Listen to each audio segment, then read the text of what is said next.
May adlaw sa tanan, ako day si John Christian Dio de Coronado, 23 years old. Sa TCGC sir, sa Tangub City Global College. Ryan Lord V. Magalyon, lumulupyo diri sa Purok Ono, Barangay Sigatik Jot, Laran, Misamis Occidental. May buntag sir, no? So, ako day si Romeo de Los Angeles, 24 years old. Ako si Karen Dabon, nagpuyo sa Purok Ono, Kanikapan, Misamis Occidental, Clarin, Misamis Occidental. So, ako usa ka estudyante gikan sa Tangub City Global College dito sa Tangub City. Nag-take og course nga Bachelor of Science in Business Administration, major in Marketing Management, and sa among pamilya is nagkuan mi, namuyo mi nga simple lang, and kanang naami 5 mi kabuok members sa among pamilya, and ang trabaho sa akong papa is construction worker, and ang akong mama is housewife. And sa tulo ka mag-igsoon, ako ang magulang. Ang akong pamilya, akong parents is wala jud sila nag-eskwela in high school and college. It's because kanang kulang sila og kanang support and financial support gikan sa ilang pamilya before. Diri sa mga lisod medyo kayo, walay mga wala kay mo kanako mo provide sa mga sa financial. Sa imong pag-eskwela. Okay sir, unsa mga biggest challenges ang imong na-encounter during your studies? Kana gyung walay kwarta gyud mo kina gyud. As college students, murag lisod jud kay nang walay kwarta sa eskwelahan gyud. Mga baryonon mo gud.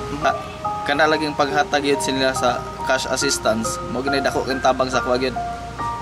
Para makuha ng imong pag-eskwela. Pag-eskwela, ma-continue ba? Ma-continue gyud, no? Ang naka-motivate jud nako ang mo-apply kaning One Family One Professional Program kay labi na sa kapitos o kapobre sa tatong kinabuhi. Lami jud ning naayod tay mahuman umalampos nga makapahinambog ta dili lang kay sa atong ginikanan pero sa katong mga tawo nga ni suporta gid sa ato para magpadayon ng akong pag-eskwela ug mahuman kining akong gisugdan. Usa jud sa biggest challenges nga ako nag-encounter sa akong pag-eskwela kay ang financial problem. Kay again, duha mi sa ako ang igsuon naa sa kolehiyo, dili gyapon malikayan ang mga amuton, pero nun ilabi na sa mga boarding house. Og again, as a graduating student, daghan jud mi panginahanglan nga angay jud masuportaan ug masustain alang sa among kalampusan. Nako-exam nga bayi isa dayon diri mi kapuyo sa Lupagan, Purok 5. Then, akong papa kay lagi siya stable nga job jud sa kuan. Basta unsa lang ang kuan naa, basta limpyo lang ang pamagi. Kuan trabaho gid na akong papa, then akong mama pod sahay man kuan pod trabaho pod og ginagmay tabang sa balay pero dili gid pod permanente.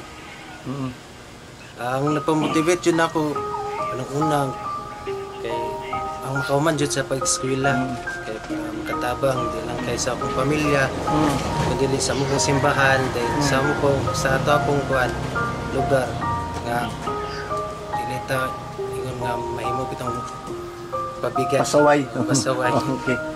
Igo ra gid ang mga allowance pa.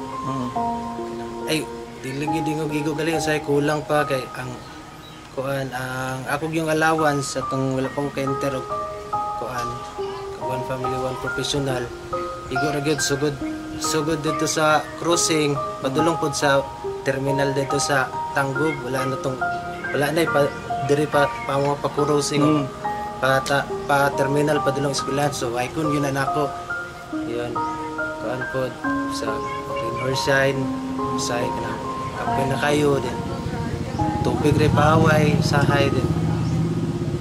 Igo ra gid pod makakaon sa katulo sa Isa kadlaw din. So dako yun kayo nag-impact nga programa kay labi na nga isa ka college student wala na kay dili na ka ma-stress kung aha ka mukuha og mga ibayad sa mga amuton.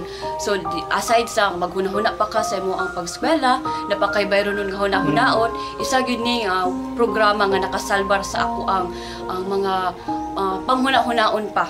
So ang akong ma-advise lang sa mga fellow na ako nga grantees puhon unta dili ninyo sayangan ang oportunidad nga gihatag sa ato ang Ascenso Administration ug unta ang ilang tabang syempre ato po untang tagaan og maayong dalan para lang makatabang hindi lang sa ato ang pamilya pero again sa ato apong komunidad or community. Do not waste the opportunity nga gihatag sa kanang ani nga program. Kay kanang dili sa tanang panahon mahatagan kag ing nani nga opportunity, and i-grab nimo siya, of course kanang magkuan ka kanang study more, focus jud ka sa imong study para kanang ang kani nga scholarship program magpadayon siya para nimo. Kay dira nakita sa katong nagdumala ani nga program nga nindot ang imong kanang performance sa imong pag-eskwela.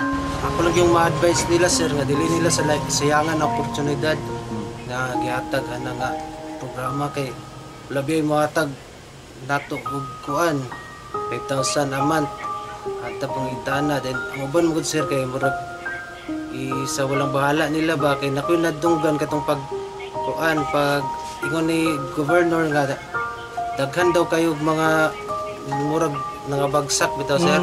Wala lang sila although di punta kay ingon wala nagpasagad sila pero murag nakulangan jud ilang effort.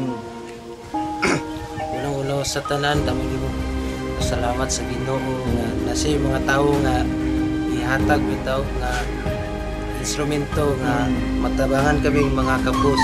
Akong kinasingkasing nga pasalamat kang Governor Attorney Henry S. Waminal, kang Congressman Andu Waminal, sa uban sa iyang mga board members, labi na sa amuang action man diri sa lungsod sa Clarin, Mayor Jojo Roa o kauban ni Ging ng Bayan or Ging de los Santos, yes, as atong Vice Mayor o kauban sa iyang mga konsehales. Akong dako pasalamat kay isa ako sa maswerte nga napili para mapadayon ang akong pag-eskwela. Una sa kita tanan, no, pasalamat jud ko kang Governor Henry S. Waminal. Kaya mo gini siya ang nagpasimuno gyud nga nagtukod aning OPOP grante. Then pasalamat po ko nga isa jud ko nakuha sa OPOP grante. Sa kadaghang college student isa jud ko. Salamat jud kayo ko. Pasalamat po ko kang Mayor Jojo Roano at og kang Vice Mayor Riza sa Waminal de los Santos. Kay sila gyapon ang nag-support gyapon sa atong lungsod. So, ang dako akong pagpasalamat ningko og sa Team Asenso kay tungod ani nga scholarship napadayon ako akong pag-eskwela karon mo graduate na jud po. And of course, I feel gratitude and appreciate those people behind this scholarship program. Kay dili lang ako ang naka-avail ani, more students ang naka-avail ani, and pohon unta daghan pa ang maka-appeal ani. Ang akong dakong pagpasalamat pud no sa atong action man Mayor Jojo Roa and Vice Mayor Ging de los Santos.